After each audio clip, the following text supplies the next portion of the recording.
თითქმის ნახევარი საუკუნის შემდეგ წელს პირველად აღდგომის დღესასწაულს საქართველოს ეკლესიის საპატრიარქო კათედრა დაქვრივებული ხვდება.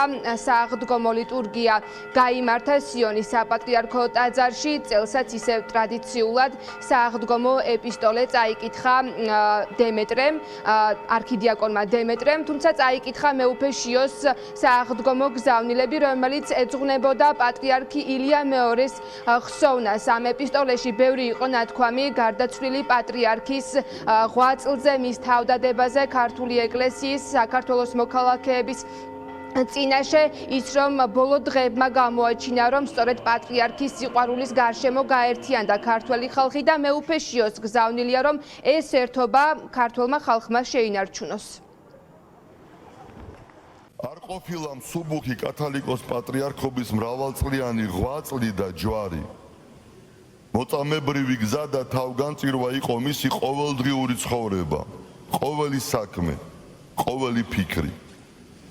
მან ათეისტური რეჟიმისგან დევნილი, დაკნინებული, შევიწროებული მემკვიდრეობა ჩაიბარა და დაგვიტოვა აღშენებული ეკლესია, რომელიც დღეს უმნიშვნელოვანეს როლს ასრულებს ქვეყნის საზოგადოების ცხოვრებაში.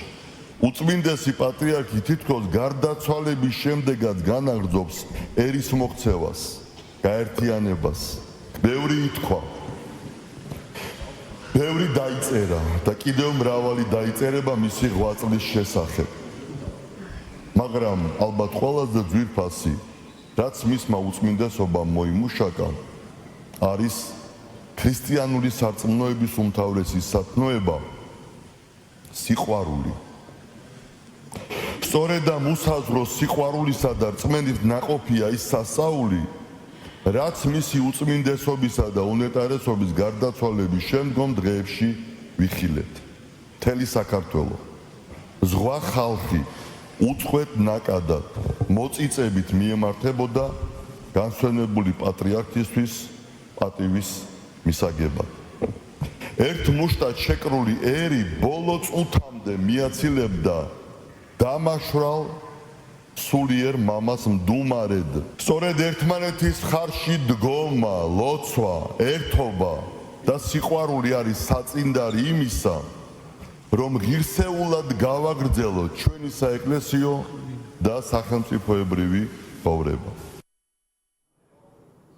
მეუფე შიოს სააღდგომო ეპისტოლეში არაფერი თქმულა ქვეყანაში არსებული გამოწვევების შესახებ, მათ შორის არც იმაზე, თუ რა გადაწყვეტილებას მიიღებს თავად მოსაყდრე მეუფე შიო, მაშინ როდესაც დასახელდებიან პატრიარქობის კანდიდატები, თუმცა გამოწვევებზე ბევრი ისაუბრა მეუფე გრიგოლმა, ფოთისა და ხობის მიტროპოლიტმა. ეს სააღდგომო გზავნილი ეპისტოლე გავრცელდა წერილობით ფოთისა და ხობის ეპარქიის Facebook გვერდზე. სწორედ მეუფე გრიგოლი აქ საუბრობს იმის შესახებ, რომ დღეს ერთ-ერთი მთავარი გამოწვევაა, რომ საზოგადოებას შორის არის დიდი ნაპრალი გაჩენილი და ამის ამოვსება დღემდე ვერ მოხერხდა, სწორედ ეს უნდა დაიძლიოს. ასევე გამოწვევების შესახებ საკუთარ სააღდგომო გზავნილებში წერს მეუფე მელქისედეკი, ის ამბობს, რომ საკმაოდ ბევრი დაბრკოლება ელის წინ ქართველ ხალხს, რომლის გადალახვაც უნდა შეძლოს. მინდა მოკლედ შევეხო ჩვენი საზოგადოების მთავარ გამოწვევას, რომელიც ლამის დაუძლებელ პრობლემად ექცა ჩვენს ქვეყანას. ჩვენს საზოგადოებაში ერთგვარი ნაპრალი გაჩნდა, რომლის ამოვსებასაც ჯერჯერობით ვერასგზის ვერ ვახერხებთ. არადა ამის დაძლევა ჩვენს წინაშე მდგარი პირველადი ამოცანა. სრულიად საქართველოს კათოლიკოს პატრიარქის გარდაცვალების შემდგომ დღეებში ქართველი ერის მიერ გამოხატულმა რეაქციამ დაგვანახა, რომ ილია მეორის პირადი ავტორიტეტი განუზომლად დიდი იყო და წლებისა და ათწლეულების კვალდაკვალ ბუნებრივად გარდაისახა ეკლესიის ინსტიტუციურ ავტორიტეტში, რაც იმასაც გვიჩვენებს თუ როგორი ტვირთი აწვა მის მცხოვან მხრებს. დღეს კი ჩვენი ამოცანა მთელი საზოგადოების კვლავ ერთ მუშტად შეკვრა, რაც უმნიშვნელოვანესი გამოწვევის წინაშე აყენებს ქრისტეს ეკლესიას საქართველოში, სრულიადერსა და ბერს. ჩვენს ერში უდავოდ არსებობს გამთლიანება, გაერთიანების ძალა, ოღონდ საჭიროა ამ ძალის მოკრება. წელს აგერ უკვე ნახევარი საუკუნის მანძილზე პირველად ხდება, რომ ქრისტეს დიდებულ აღდგომას დაქვრივებული ხდება სრულიად საქართველოს ეკლესიის საპატრიარქო კათედრა. დავობლდით რამე თუ ღვთივ მიიცვალა ჩვენი ეკლესიის მამამთავარი, უწმინდესი და უნეტარესი ილია მეორე. ძმებოდა დებო, ჩემო სულიერო შვილებო, ბევრი დაბრკოლების გადალახვა მოგვიწევს უახლოეს მომავალში. საჭირო იქნება წინა ხუდგეთ ისეთ გამოწვევებს, რომელთა შესახებ აქამდე ნაკლებს ფიქრობდით. გთხოვთ გააძლიეროთ ლოცვები, რათა მკვდრეთით აღდგომილი ქრისტეს მადლთა და მეოხებით ახლაც გადალახოს ჩვენმა ეკლესიამ კარს მომდგარი განსაცდელები და დარჩეს მტკიცედ და შეურყევლად იმ გზაზე, რომელსაც ეპოქებია ერთგულად მისდევს. სიონის საპატრიარქო ტაძარში მეუფეშიო მუჯირთან ერთად ღვთისმსახურება, სააღდგომო ლიტურგია აღავლინეს სხვა მღვდელმთავრებმაც. სიონის საპატრიარქო ტაძარში ლიტურგიის განმავლობაში იმყოფებოდნენ მეუფე ნიკოლოზი, მეუფე დანიელი, მეუფე გრიგოლ კაცია, ასევე ცურტაველი მიტროპოლიტი მეუფე ვახტანგი.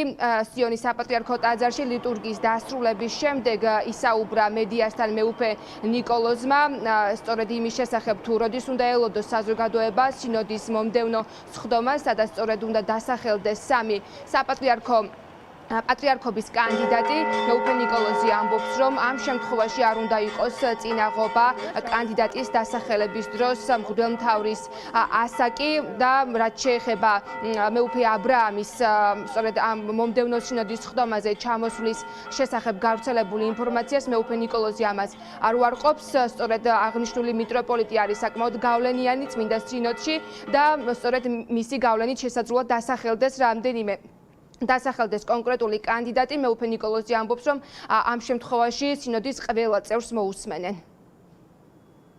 ბუნებრივია, რომ განსხვავებული ფორმატით მოვისმენდით და სხვათა შორის ვესაუბრე მეუფეშიოსაც და მე ვფიქრობ, რომ აბსოლუტურად უნაკლო და უზადო იყო, ესე იგი, იმიტომ რომ ძალიან კარგად იყო ჩამოყალიბებული ღვთისმეტყველება აღდგომის და ერთი ზედმეტი სიტყვა არ იყო, ძირითადად იყო პატრიარქის შესახებ. ვით თავიდან ითქვა, რომ 24-ში ყოფილიყო პატრიარქის მე-40 დღის წინადღეს, მაგრამ მერე ისიც ითქვა, რომ ძალიან იცვლება გარემოებები და ჩვენ ესე იგი ეს რო გვეთქვა, მერე ამ ნათქვამის ტყვეობაში ვიქნებოდით და რა საჭიროა. როგორც იქნება, როგორც მოიტანს ესე იგი საქმე, ისე ეცდებით, რომ ესე იგი ეს არ დავარღვიოთ ის, რაც არის 40 დღე და მერე 60 დღე და ადამიანს უთხრა, რომ ეხა შენ 70 წლის ახარ და შენი ეპისკოპოსი პატრიარქობა არ შეიძლება, იმიტომ რომ 70 წლის ახარ მგონი არასწორია საერთოდ. რომ იმ შემთხვევაში თუ კომისიის რომელიმე წევრი დასახელდება კანდიდატად, ის მერე კომისიის წევრი აღარ იქნება და ჩანაცვლება მოხდება სხვა მღვდელმთავრით. ვიღაცა მეუფე აბრაამს დაუჭერს ხარს, ვიღაცას არ არის საკმარისი 6 ადამიანი. იქნებათ ამ ადამიანებს მეუფე აბრაამის გავლენა? გავლენა რას ნიშნავს? რეკომენდაციას თუ გაითვალისწინებენ მაგალითად მისას, რჩევას? მომისმინეთ, ჩვენ ერთმანეთის რჩევებს ყველანი ვითვალისწინებთ იმის და მიუხედავად ვინ ამბობს, მთავარია რას ამბობს. ერთმანეთს უსმენთ ხოლმე და კარგს ვინც იტყვის. აღდგომა ნიშნავს სიცოცხლის გამარჯვებას სიკვდილზე, სიგეთის ბოროტებაზე, სიხარულის გამარჯვებას სუხარებაზე და ყველას უსურვებს სიხარული. თავარია უფალმა გაიმარჯვა და უფალთან თუ ვიქნებით, ჩვენ გამარჯვებულები ვიქნებით და სიონის საპატრიარქო ტაძარში სააღდგომო ლიტურგიას ესწრებოდნენ ქართული ოცნების ლიდერები, თუმცა ლიტურგიის დასრულების შემდეგ არც ერთმა მათგანმა არ ისურვა მედიასთან რაიმე კომენტარის გაკეთება. უნდა აღინიშნოს ისიც, რომ გუშინ საქართველოს დროით საღამოს ჩამოაბრძანეს წმინდა ცეცხლი იერუსალიმიდან. ის თავდაპირველად მიაბრძანეს სიონის საპატრიარქო ტაძარში, სადაც ლიტურგია აღევლინებოდა და შემდგომ უკვე გავრცელდა მთელი ქვეყნის მასშტაბით მოქმედ ტაძრებში.